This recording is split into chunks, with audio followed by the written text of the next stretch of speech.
ভৌতবিজ্ঞান ও পরিবেশ, দুয়ারি গাঙ্গুলি মাইতি এর পরীক্ষাগার এবং রাসায়নিক শিল্পে অজৈব রসায়ন এর যে অনুশীলনী আছে সেগুলো আমরা ব্যাখ্যা করছি। খুব ভালো করে দেখো, আশা করি প্রত্যেকটা উত্তর তোমরা পুঙ্খানুপুঙ্খভাবে পাবে। আমরা অনুশীলনটা সলভ করছি। দেখো, বলা হচ্ছে কোনটি দ্বারা অ্যামোনিয়াকে শুষ্ক করা যায়। বিভাগ ক এর প্রথম প্রশ্ন, কোনটি দ্বারা অ্যামোনিয়াকে শুষ্ক করা যায়। অ্যামোনিয়াকে শুষ্ক করার জন্য যেটা ব্যবহার করা হয় CaO, পোড়াচুন ব্যবহার করা হয়। আমরা কি বলবো, অ্যামোনিয়াকে শুষ্ক করতে আমরা ব্যবহার করি পোড়াচুন। পরের প্রশ্ন, কোন গ্যাসের সংস্পর্শে নেসলার বিকারকের বর্ণ তামাটে হয়। এটা হলো অ্যামোনিয়া, অপশান সি NH3। ক্ষারকীয় সোডিয়াম নাইট্রোক্সাইড দ্রবণে H2S চালনা করলে দ্রবণের বর্ণ দেখে নাও বেগুনি হয়। তাহলে আমরা কি বলবো, বেগুনি, অপশান ডি। স্পর্শ পদ্ধতিতে H2SO4 প্রস্তুতিতে যে অনুঘটকটি যে অনুঘটকটি ব্যবহার করা হয় তা হলো, দেখো আমরা যে অনুঘটক ব্যবহার করি অনুঘটকের নাম হলো ভ্যানাডিয়াম পেন্টঅক্সাইড। দেখতে পাচ্ছি V2O5, ভ্যানাডিয়াম পেন্টঅক্সাইড V2O5 আমরা ব্যবহার করি, অপশান বি। এরপরে চলে এসো বিভাগ খ এর প্রশ্নে, অতি সংক্ষিপ্ত উত্তরধর্মী প্রশ্ন। SO2 দেখো, SO2 থেকে SO3 কে রূপান্তর প্রক্রিয়ায় কোন অনুঘটক উপযোগী। দেখা গেল SO2 থেকে SO3 উৎপাদনের জন্য দেখো V2O5, অর্থাৎ এই যে আগের প্রশ্নের উত্তর সে একই হবে, অর্থাৎ V2O5 ভ্যানাডিয়াম পেন্টঅক্সাইড ব্যবহার করা হয়। এরপর চলে এসো অলিয়াম কাকে বলে। দেখো, অলিয়াম বলতে তারা SO3 কে শোষণ করলে অলিয়াম উৎপন্ন হয়। এর রাসায়নিক নাম হলো পাইরোসালফিক অ্যাসিড, সংকেত হলো H2S2O7। এটা আমরা টেক্সট বই 127 পেজে পাবো। অ্যাসবেস্টস অসওয়াল পদ্ধতিতে H3 শিল্পে ব্যবহৃত অনুঘটকের নাম কি। পিটি বলতে প্ল্যাটিনাম বা প্ল্যাটিনাম রোডিয়াম বলতে পারবো। অ্যামোনিয়ার সঙ্গে অনার্দ্র CaCl2 বিক্রিয়ায় যে যৌগ উৎপন্ন হয়। অ্যামোনিয়ার সঙ্গে CaCl2 বিক্রিয়ায় দেখো একটা জুট যৌগ উৎপন্ন করে, যৌগটা হলো CaCl2, 8NH3। তাহলে যৌগটা আমরা কি বলবো, যৌগটা হলো CaCl2, 8NH3। পরীক্ষাগারে N2 প্রস্তুতিতে প্রয়োজনীয় বিকারকের নাম কি। দেখো, প্রয়োজনীয় বিকারক আমরা কি বলবো, সোডিয়াম নাইট্রাইট বলবো এবং অ্যামোনিয়াম ক্লোরাইড বলবো। তাহলে সোডিয়াম নাইট্রাইট এবং অ্যামোনিয়াম ক্লোরাইড এটা আমরা বলবো, সেটা হলো 124 পেজে পাবো। এটা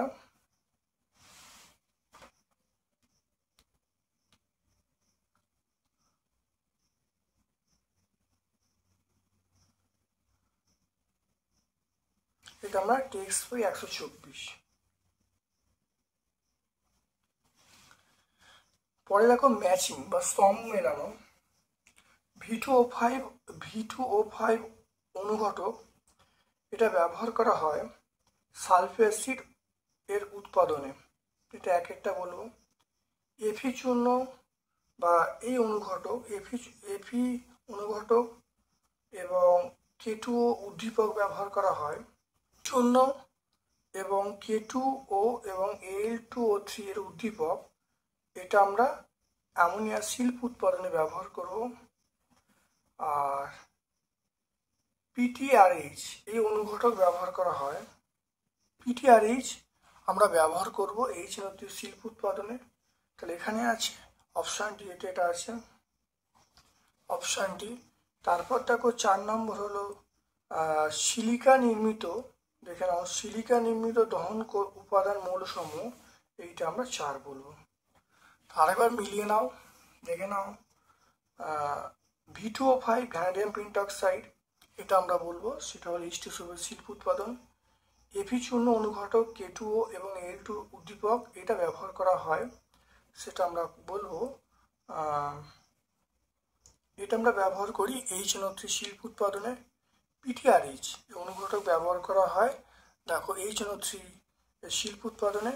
আর আরেকটা আছে, সেটা সিলিকা নির্মিত দহন প্রকোষ্ঠে উপাদান মৌলসমূহ দহন, এটা আমরা ব্যবহার করব, সেটা হলো HCl এর শিল্প উৎপাদনে ব্যবহার করব। এরপর দেখো NH3 এবং HCl এর বিক্রিয়ায় যৌগটা উৎপন্ন হয়, তার হলো অ্যামোনিয়াম ক্লোরাইড, কঠিন অ্যামোনিয়াম ক্লোরাইড NH4Cl উৎপন্ন হবে। S মানে আমরা কঠিন বলবো, মানে সলিড কঠিন। ক্যালসিয়াম সাইনামাইডের আদ্য বিশ্লেষণ করলে, ক্যালসিয়াম সাইনামাইডের দেখো আদ্য বিশ্লেষণ করলে এটা অ্যামোনিয়া উৎপন্ন হয়। কি উৎপন্ন হবে? সেটা অ্যামোনিয়া NH3, একটি জৈব নাইট্রোজেন ঘটিত একটি জৈব সার, এটা আমরা ইউরিয়া বলবো। ইউরিয়ার সংকেত CONH2 এটা আমরা ইউরিয়া বলবো। এরপরে চলে এসো পরীক্ষাগারে, দেখো পরীক্ষাগারে অ্যামোনিয়াম নাইট্রাইটকে উত্তপ্ত করে, N2 গ্যাস প্রস্তুত করা হয়। দেখো পরীক্ষাগারে অ্যামোনিয়াম নাইট্রাইটকে উত্তপ্ত করে N2 গ্যাস উৎপন্ন করা যায় না, তো এটা মিথ্যা হবে। সত্য মিথ্যা বলতে বলছে, তো এটা মিথ্যা হবে। তারপর দেখো বিচূর্ণ অনুঘটক ব্যবহারে গ্যাসীয় বিক্রিয়া বাড়ে, মানে যত বিচূর্ণ অনুঘটক ব্যবহার করা হবে গ্যাসীয় বিক্রিয়া বাড়বে, এটা সত্যি। অনুঘটক বিচূর্ণ করতে ব্যবহার করা হয়, এটা সত্য। N2 এবং O2 এর বিক্রিয়া NO যে উৎপন্ন হয়, বিক্রিয়াটা হলো তাপদাহী, হলো তাপদায়ী নয়, তাপগ্রাহী। এই বিক্রিয়াটা তাপগ্রাহী হবে, তাহলে এটা আমরা মিথ্যা বলবো। এরপরে চলে এসো বিভাগ গয়ে, লাইকার অ্যামোনিয়া বোতলটি খোলার আগে ঠান্ডা করে নেওয়া হয় কেন? দেখে নাও।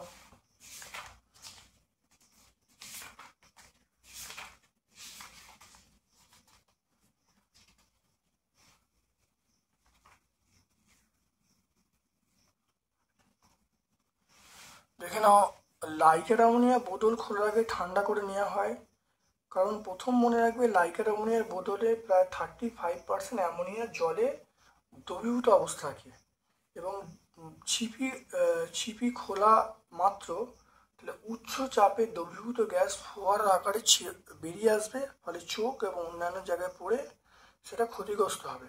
সেই জন্যে যদি বরফ দিয়ে খোলা হয় তাহলে সেখানে দাব্যতা বৃদ্ধি পাবে এবং চাপটা মুক্ত হবে, ফলে দ্রবণ ছিটকে বেরিয়ে আসবে না।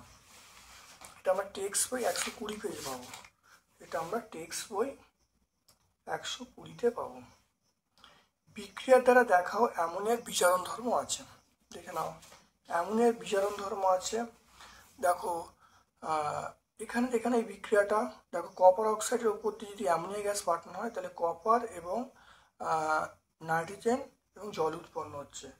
তাহলে কপার অক্সাইডটা মানে পরিণত হচ্ছে লাল বর্ণের, যে কপারে পরিণত হচ্ছে, আর নিচে দেখো N2-তে জারিত হয়েছে। তাহলে এখানে বিজারণ ধর্ম এখানে প্রকাশ পাচ্ছে। পেজ নাম্বার 119-এ আমরা পাবো, টেক্সট বই 119-এ তোমরা পাবে। অ্যামোনিয়ার দেখো নাইট্রোজেনের আবদ্ধীকরণ কি? নাইট্রোজেনের আবদ্ধীকরণ দেখে না, নাইট্রোজেনের আবদ্ধীকরণ মানে দেখো কৃত্রিম উপায়ে বা প্রাকৃতিক উপায়ে নাইট্রোজেন কৃত্রিম উপায়ে বায়ুমণ্ডলের নাইট্রোজেনকে মানে নাইট্রোজেন গঠিত যৌগে যে পরিণত করা হয়, এই প্রক্রিয়াকে আমরা বলবো নাইট্রোজেন আবদ্ধীকরণ।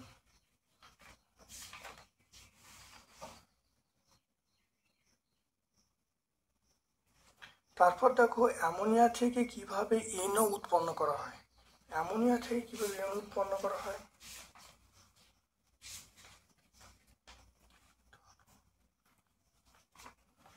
অ্যামোনিয়া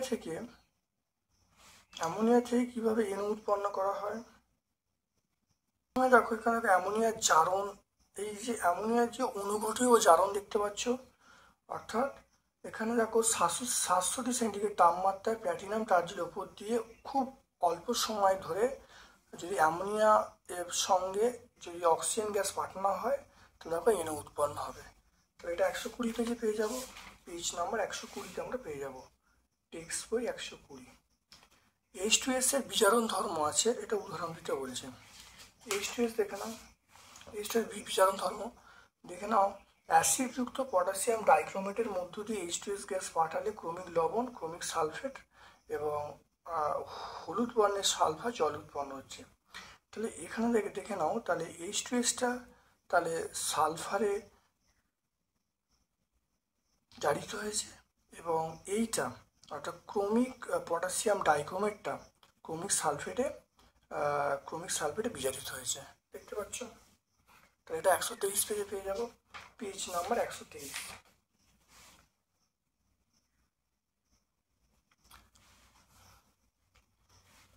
এরপরে দেখো বিভাগ ঘয়ের প্রশ্ন, অ্যামোনিয়া থেকে কিভাবে ইউরিয়া প্রস্তুত করবে।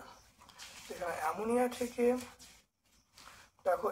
থেকে কিভাবে ইউরিয়া প্রস্তুত করবে।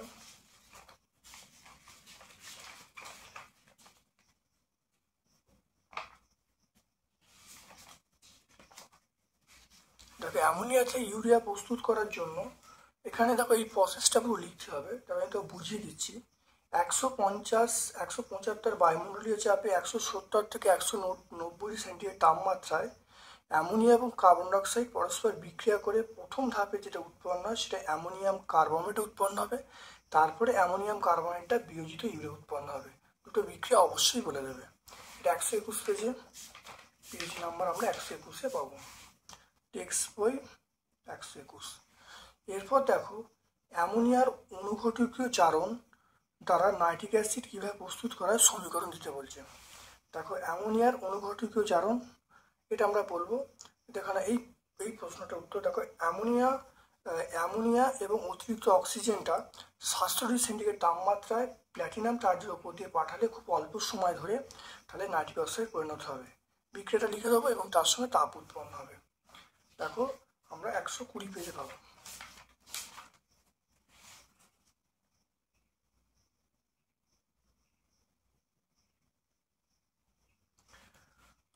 তারপর দেখো শিল্প প্রস্তুতিতে বিচ্ছিন্ন অনুঘটক ব্যবহার করা হয় কেন।